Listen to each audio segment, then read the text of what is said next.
Kapag di natin kaya, ano na lang, let's give up na lang. Ha? Tatry natin hanggang kailan tayo. Kasi, yung Malapit H1B, na. hindi pwedeng mag-work eh, ang Oo. asawa.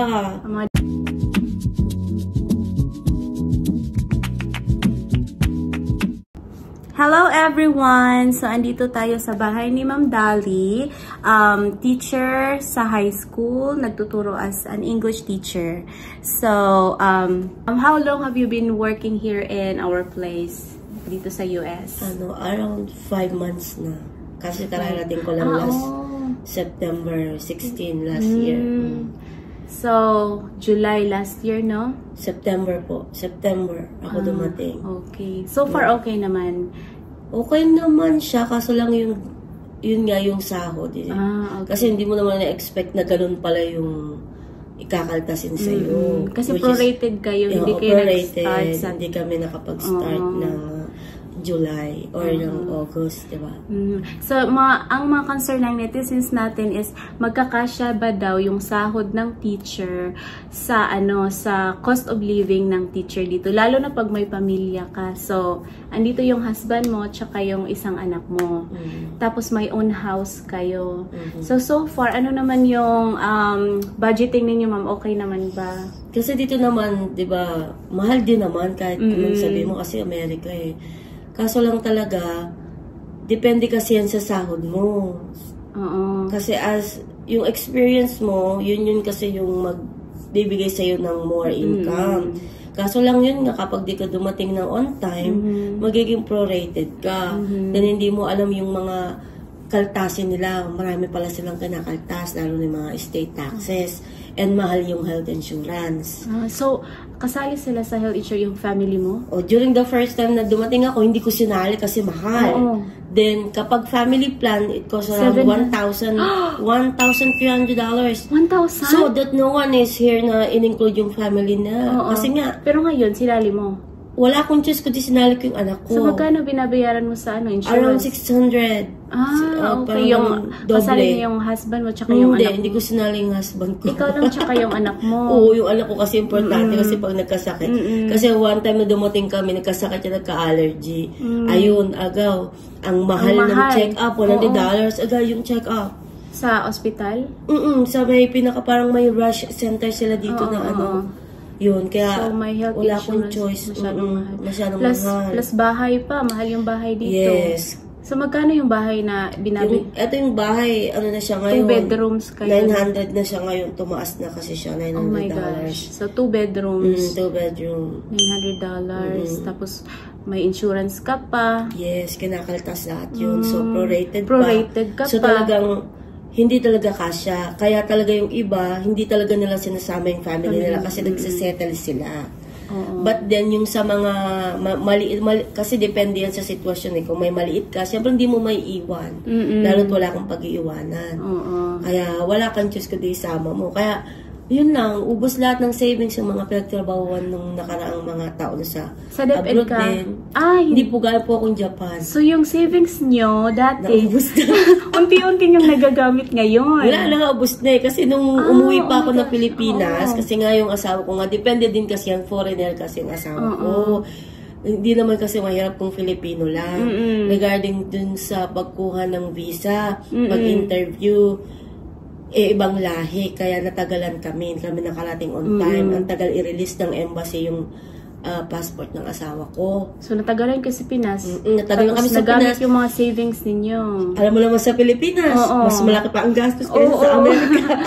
Siyempre, ikaw lahat doon. Kaya, tapos pagpunta nyo pa dito, prorated pa. Prorated pa, nakapag-loan pa siya pagpunta dito kasi kailangan bayaran mo yung advance ng bahay. Tapos yung stay mo bago ka makapasok sa trabaho, hindi ka naman agad sa sahod. Mahirap talaga. But then, kung kaya mong magtiis, kaya actually nagtitiis kami ngayon. Actually, nag-aan talaga yung asawa ko na sabi ko, kapag di natin kaya, let's give up na lang. Tatry natin hanggang kailan tayo. Kasi, yung H1B, hindi pwedeng mag-work eh, ang asawa. Ang mga dependents di pwede. Kaya, so, yun pa ang isang hirap. Pero pag buo na yung sahod mo by August, okay na, kaya na.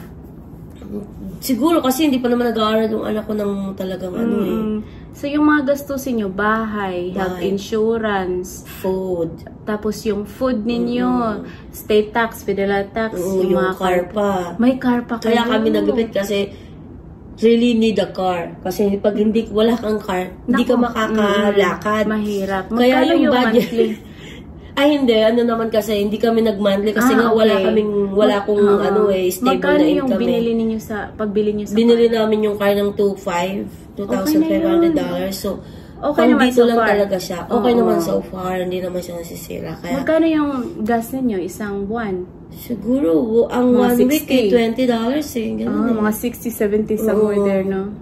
Kaya, tipid-tipid talaga. pagpunta mo talaga, kailangan may pera ka. Hindi pwedeng wala. Yun ang advice. Kasi kung aasa ka lang na wala talaga. Hindi ka kaya. Lalo't may kasama kang family. Pero kung ikaw lang at meron kang ka-share sa lahat, kaya. Yeah, it will be hard for you mag-survive. Makapagpadala ka ng maayos. Kasi ako nagpapadala pa ako sa family. So ngayon nagpapadala ka pa? Oo. Nung nasa Japan ako, nakapagpadala pa ako ng how much. Dito magkano pinapadala ko. Kasi nga may loan, may rent ng bahay. Tapos ikaw lang nagtatrabaho. Ako lang nagtatrabaho. So kaya nga. Tapos may internet pa kayo, no? Sa phone lang. Mahal ng phone. Almost. Yung bill ng... Magkano yung phone? Ang phone namin, nagbibill kami ng 130. Dalawa. 130. Monthly yan. Monthly. Tapos yung electricity ninyo. Diyos ko, ang mahal ng electricity. Ngayon, kasi may ngayon heater. May heater. Nasa 140 kami last month. $140. Okay. Tapos the gas is like $100. Kaya talagang wala talaga. Yung sahod, walang natitira talaga. Yun nga lang talaga. Titiis ka talaga. So ma'am, sa tingin mo, pag buo na yung sahod mo, okay na kaya? Siguro, konti, pero wala pa rin magiging savings kasi nga, walang nagtatrabaho, ikaw lang eh. Siguro, wala, ganun talaga. Tiis-tiis lang titiis talaga until maka-work sila, which is hindi mo alam kung kailan. Ano yung tips mo sa mga teachers na nagbabalak na dalhin yung family nila dito sa United States, lalo na pag sila lang mag-isa yung nagtatrabaho? Depende naman kasi yan kung sa sahod nyo. Kailangan i-ask nyo talaga yung district kung magkano talaga yung kakaltasin, tapos magkano na lang talaga yung sasahurin mo. Kasi ako hindi ko naman tinanong yun, which is, I'm very excited. Pala ganun pala, mas mahirap pa. Parang mas mahirap pa kaysa sa Japan. So, budgetin.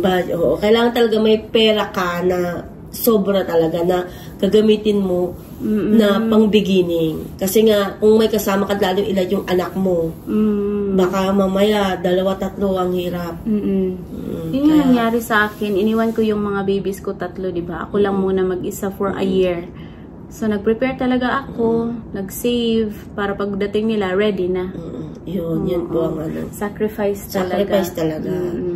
Depende sa situation. Kung may pag-iiwanan talaga kayong mapagkakatiwalaan o yung asawa nyo talaga, babantayan. Ako kasi, hindi ko naman pwede iwan asawa ko sa Pilipinas. Kaya kasama ko sila dalawa. Wala akong choice. So, kailangan mag-budget, planuhin. May dala kayong perang savings. Kasi wala talaga kayong kukunan. Wala kayong hihingian. Kasi lalo wala kayong kamag-anak. Ako kasi talagang hindi ko naranasan kasi sa Japan may matatakbuhan ako. Dito wala akong matakbuhan. Meron man ang layo. Hindi ko kayang puntahan. Kaya, yun. Magdala kayong pera kasi mahirap talaga sa umpisa, ma'am. Sobrang hirap sa umpisa. Lalo't may kasama kang pamilya. Hindi pwedeng sarili mo lang ang survive mo. Dalawa kayo.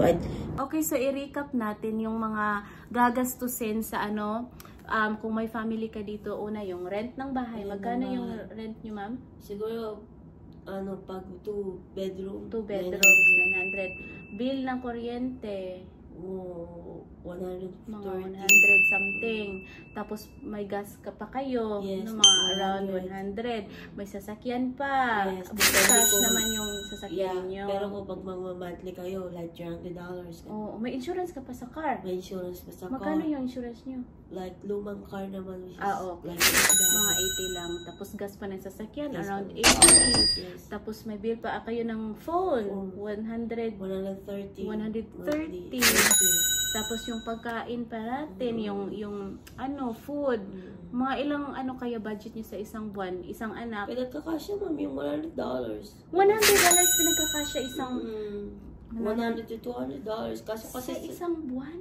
Opo, kasi talagang kailangan magtitipid. Ako kasi may bata, so nagkagatas pa, nagpa-pampers. Paano na yung 200? Ubos ang savings. Hindi naman kasi, hindi na nga kumakain ng talagang gusto mo na yung lang, tama lang. Hindi ka na bumibili ng mga caprice mo. Ako kasi, mahilig talaga ako sa mag-shopping. Hindi na ako sa shopping. Tiis mo na. May mga kulang pa ba? So, yun na yun, no? Parang yun lang yun talaga. So, save lang talaga. Tsaka tipid-tipid, tsaka plan. Yun lang. So, yun na yun, guys. So, thank you for watching.